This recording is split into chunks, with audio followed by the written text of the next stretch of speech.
طيب تمام، ان شاء الله نجاوب حضرتك، ما فيش مشكله. انت بتسالني دلوقتي عن الاشتراك في شراء اسهم البورصه، وازاي انك تدخل في الموضوع دون وما تخسرش. وانت بتسال السؤال ده انا عارف عشان الطرح اللي احنا اعلنا عنه بتاع الشركه عندنا. خليني اشرح لك الموضوع بسهوله وببساطه عشان الموضوع يبقى سهل.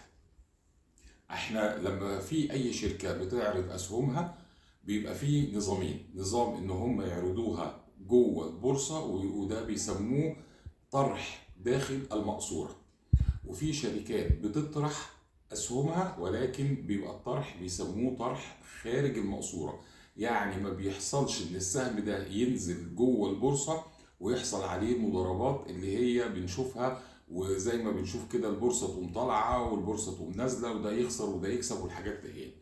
الطرح خارج المقصورة بيكون أأمن بكتير، وتقريبا بيبقى المخاطرة فيه قليلة. طيب ايه المميزات اللي انا هكسبها لما اشتري اسهم خارج المقصورة؟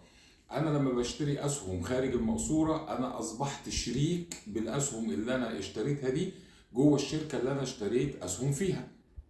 يعني مثلا حضرتك جيت اشتريت 5 مليون سهم، 10 مليون سهم، مليون سهم، 10,000 سهم، سهم واحد جوه شركة مايكا جروب، فانت اصبحت كده مساهم جوه شركة مايكا جروب، يعني شريك في الشركة معانا. تمام؟ ده بيدي لك مميزات ايه؟ بيدي لك مميزات ان الشركة لما بتيجي تعمل الميزانية بتيجي حضرتك تاخد الارباح بتاعة السهم بتاعك، وهنا دي بتبقى شوية شغل بيتبع الشريعة الإسلامية، لأن هنا السهم طالع ونازل، أرباح ما هي ثابتة، يعني ما فيش شبهة الربا فيها، هي أرباح طالعة ونازلة، أرباح تجارية، أرباح على معاملات فيها شغل، وبالتالي ما بقاش فيها شبهة الربا، بقت فيها شغل من غير أي حرمانية. ده إلى حد كبير. الجزء الثاني إن أنا لما بشتري الأسهم دي خارج المقصورة فانا ما بخشش في المضاربات، فمطمن ان السهم بتاعي مش هيحصل عليه تغييرات، هيبقى ثابت. قد يرتفع مع اصدارات الميزانيات ولكن لا يمكن ان هو ينزل. الحاجة الثالثة اللي هي احنا عملناها، احنا لما قعدنا مع الخبراء بتوع البورصة وشركات تداول الاوراق المالية والبنوك اللي بنطرح معاها وكلمنا واتناقشنا نقاشات طويلة قوي، عملنا السهم ب 10 قروش. ليه عملنا السهم ب 10 قروش؟ اصلا هينزل اكتر من كده ايه؟ عمره ما هينزل اكتر من كده، فانا كده واخد السهم على الحد الادنى، فانا ضامن على الاقل ثبات سعر السهم. ثبات سعر السهم يعني صعب ان السهم ده ينزل عن ال10 قروش، لكن يعني دي من الحاجات اللي هي يعني تعتبر بقى نوادر يعني لو حصلت، لكن ثبات السعر على 10 قروش انا ضمنته، فكده انا ضمنت فلوسي انها مستقره مفيش عليها اي حاجه. لكن اذا حصل تغيير فهو بنسبه 99.9 بيحصل التغيير بالزياده، يبقى انا بتمني ان هو يتغير عشان يطلع بالزياده، فانا اخد الارباح بتاعتي اللي هي بتطلع مع الشركه اخر السنه، وفي نفس الوقت انا باخد الارباح بتاعت زياده سعر السهم لو حبيت اطرحه خارج المقصوره وابيعه.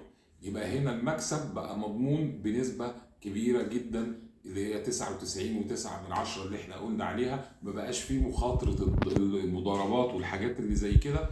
انا بقيت عندي معامله تجاريه اسلاميه ما فيهاش شبهه الربا، فانا كده غطيت كل الجوانب اللي هي تخليني استثمر وانا مطمن ومرتاح البال. اتمنى اكون في الشرح السريع دون يعني قدرت اوصل لكم الفكره، وان شاء الله نحاول في الفيديوهات اللي جايه نقول شرح تاني ييسر ويسهل الموضوع بصوره افضل.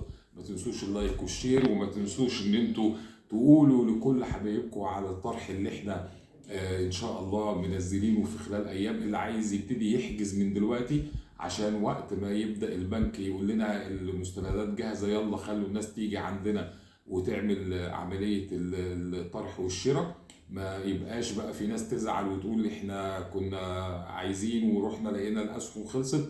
اللي هيحجز الاول هنبلغ البنك ان في فلان حاجز من الاول ويكون له الاولويه باذن الله في الشراء.